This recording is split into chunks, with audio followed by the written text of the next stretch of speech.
بس مجھے یہ 3 دعائیں آپ دے دیں۔ جناب رسول خدا نے دعائیں دی تو کسی نے کہا فضا تو نے کیا دعائیں مانگی؟ تو نے تو کہنا تھا رسول خدا مجھے تا قیامت دولت دے دے، مجھے جنت دے دے، مجھے بہت کچھ محل دے دے، ایسی کوئی دعائیں مانگنی تھی۔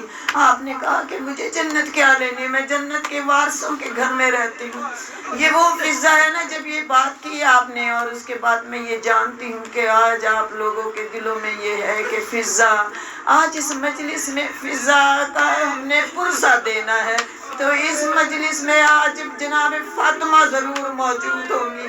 بہن کہتی ہیں نا، اب بہنوں کو بڑے دکھ ہوتے ہیں، بہن جناب زینب بھی موجود ہوں گی۔ اماں کہتی ہیں کیسے؟ جب جناب فضا کام کرتی تھی جناب فاطمہ دیکھتی تھی۔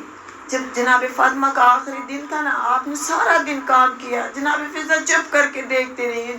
جب یہ الفاظ کہے نا فضا میں حجرے میں جا رہی ہوں تو سب کوئی فضا سے پوچھتا ہے کہ اس کے دل پہ کیا گزری ہے۔ جناب فضا بڑی حسرت سے، جناب فاطمہ اتنی کمزور ہو چکی تھی کہ ہاتھ سے چلا نہیں جا رہا تھا، آہستہ آہستہ قدموں سے پہلو پہ ہاتھ رکھے ہوئے فاطمہ جا رہی ہیں، اور جناب فضا سوچ رہی ہے اب اس کے بعد میں یہ چہرہ کبھی نہ دیکھ سکوں گی۔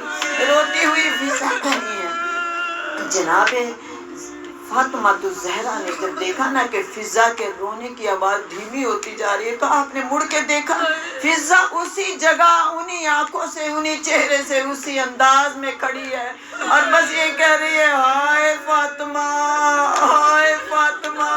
جناب فاطمہ واپس پلٹی، فضا کو سینے سے لگا کے کہا فضا جانتی ہوں تو میرے جانے کے بعد اکیلی ہو جائے گی، فضا میرے بچوں کا بڑا خیال کرنا۔ بس فضا اس دن سے ماں بن گئی، کبھی نہیں چھوڑا زینب کو، کبھی نہیں چھوڑا کلثوم کو، کبھی نہیں چھوڑا حسین کو۔ فضا کربلا آئی، جب کربلا آئی ہے نا تو روز شب عاشور سب اپنے اپنے خیموں میں بیٹھے ہیں، حسین چکر لگا رہے ہیں تو کیا دیکھتے ہیں ایک خیمے سے آواز آ رہی ہے کاش میرا بھی کوئی ہوتا،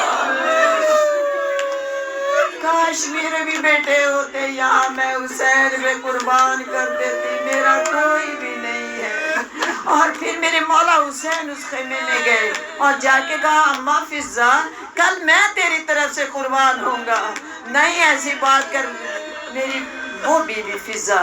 میں یہ کہتی ہوں کہ جو پیغامبر تھی کربلا میں، اور ہر بی بی کہتی تھی ذرا بتانا میرا قاسم گیا ہے، بی بی فضا بتاتی تھی قاسم نے ایسے جنگ کی، ہر خبر دیتی رہی۔ وہ فضا آ گئی ہے کربلا سے، کوفہ سے ہوتی ہوئی شام کے بازار میں۔ آپ جانتے ہیں جناب فضا نے ایک اور کردار ادا کیا تھا، اور وہ یہ کہ جب زینب کو ضرورت پڑتی تھی نا بھائی کی تو فضا بھائی بن کے کھڑی ہو جاتی تھی، نہ رو میں ہوں زینب۔ جب فضا کہتی تھی نا اماں تو فضا کھڑی ہو جاتی تھی میں ہوں تیری ماں، اور جب کہتی تھی میرے سر پہ ردا نہیں ہے تو کہتی تھی میں ہوں تیری ردا۔ وہ فضا ہمیشہ زینب کے آگے کھڑی رہی۔ جب شام کا بازار آیا نا دروازے پہ کھڑی تھی نا 3 دن سے 15 اذانیں سنی تھی اندر نہیں آئی، اور جب وہ دروازہ کھلا نا شام کا تو سامنے نظر آئے لوگوں کے ہاتھ میں شراب کے جام ہیں، عورتیں ناچ رہی ہیں، ڈھول بج رہے ہیں۔ بی بی زینب نے کہا میں کیسے اپنی بہو بیٹیوں کو لے کے اس بازار میں جاؤں، شام کی تنگ گلیاں ہیں، بازار ہے، دکانیں کھلی ہیں۔ تو جناب فضا نے کہا میں ہوں زینب۔ جب اوپر سے گرم آگ گر رہی تھی فضا کے بالوں میں گری، فضا کے بال جل گئے لیکن فضا کھڑی رہی۔ جب اوپر سے گرم پانی گرا فضا کھڑی رہی، جب پتھروں کی بارش ہوئی فضا کا سر پھٹ گیا لیکن فضا زینب کے سامنے کھڑی رہی، اور وہی فضا ہوتی ہوئی دربار شام میں آ گئی۔ دربار شام میں جب آ کے کھڑی نا اور یزید نے یہ پوچھا بتاؤ ان عورتوں کے بیچ میں زینب کہاں ہے، تو شمر نے ایک دم دیکھا فضا کی طرف اور کہا وہ جو سفید بالوں والی ہے نا وہ اس کے پیچھے زینب ہے۔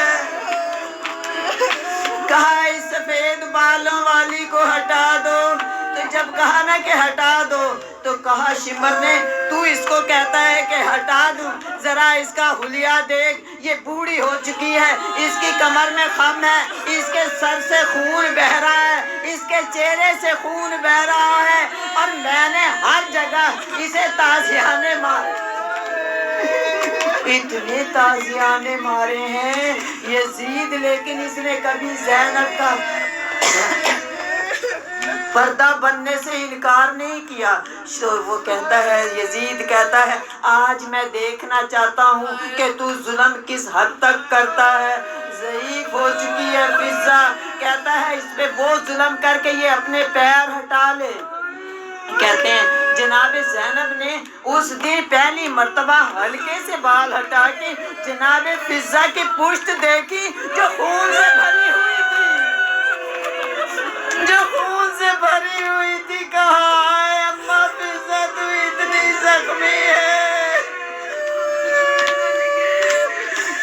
تو اتنی زخمی ہے، اماں ہٹ جا، اماں ہٹ جا۔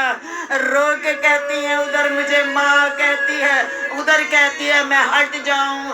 یزید کہتا ہے اس پہ وہ ظلم کر کہ جو یہ ہٹ جائے۔ کہتا ہے اچھا، شمر کہتا ہے میں کرتا ہوں۔ اس نے ایک لوہے کی کیل لی، لوہے کی سلاخ لی، اسے آگ میں دہکایا، اتنا دہکایا جس کے اندر سلاخ میں کیل لگی ہوئی تھی، گرم سلاخ کو پکڑ کے لایا، فضہ کے پاؤں میں لگا، فضہ کے پاؤں پہ اس سلاخ کا لگنا تھا کہ گوشت باہر آ گیا، لیکن فضہ نے پھر بھی پاؤں نہیں ہٹایا، فضہ نے پاؤں نہیں ہٹایا۔ زینب رو کے کہتی اماں فضہ تیرے پیروں سے خون جاری ہو گیا ہے، اور پھر تازیانہ لے کے مارنے کو آیا۔ میری بیوی فضہ پھر بھی یہ کہتی ہے زینب میں تیری ماں ہوں۔ وہ فضہ شاہ بولتے جا رہے، بیوی نے اپنی انگلیاں آگے کی، کہا اتنے